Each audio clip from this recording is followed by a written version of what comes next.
अस्सलाम वालेकुम। मेरा नाम काशिफ ख़ान है और आज हम कुछ ड्रग्स के बारे में पढ़ेंगे। हमारे साथ मोस्ट प्रॉबली यूजिबल जो इन्फ्यूजन सॉल्यूशंस हैं, जो क्रिस्टलाइट सॉल्यूशंस हैं, ठीक है, उनमें से सबसे ज़्यादा यूज़ होने वाली सॉल्यूशन वो नॉर्मल सलाइन है, जो हमारे साथ हमारे वार्ड्स में, हमारे आईसीयूज़ में बहुत ज़्यादा यूज़ होता है, ठीक है।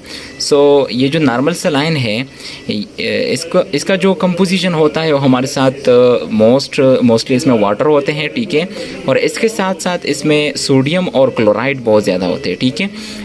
मोस्ट प्रॉबेबली ये हमारे साथ वाटर, सोडियम और क्लोराइड से बना हुआ होता है, ठीक है। सोडियम नॉर्मल सलाइन जो हमारे साथ यूजुअली आता है उसमें हमारे साथ सोडियम जो होता है वो 144 मिलीमोल पर लीटर के लिहाज से आता है, और क्लोराइड जो होता है वो इसमें 144 मिलीमोल पर लीटर के लिहाज से आते हैं, ठीक है। इसमें लेट सपोज हम देखते हैं कि पेशेंट के सोडियम किस तरह है और क्लोराइड किस तरह है। इन दो इलेक्ट्रोलाइट्स को हम मद्देनज़र रखते हुए ये पेशेंट को ट्रांसफ्यूज़ करते हैं। लेट सपोज अगर पेशेंट हमारे साथ हाइपरन्यूट्रीमिया में है तो फिर ये हम पेशेंट को नहीं लगाते और फिर हम पेशेंट को लेके जाते हैं टुवर्ड नेस्प सलाइन, जो कि हमारे साथ जिसमें सोडियम की जो कंसंट्रेशन होती है वो कम होती है, ठीक है। वो 77 मतलब नेस्प उसमें हाफ होते हैं ये दोनों।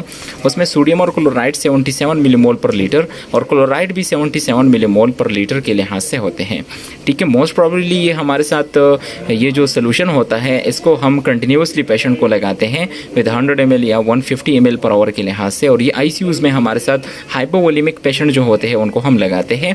और ये वॉल्यूम जो ब्लड में प्लाज्मा की जो कंसंट्रेशन है वो हमारे साथ मोस्टली वाटर से बना हुआ होता है। सो हम उसमें ये नॉर्मल सलाइन जो है ये इन्फ्यूज़ कराते हैं और उसकी जो कंसंट्रेशन है उसको बढ़ाते हैं। आई होप कि नॉर्मल सलाइन के बारे में आप लोगों को पता चल गया होगा।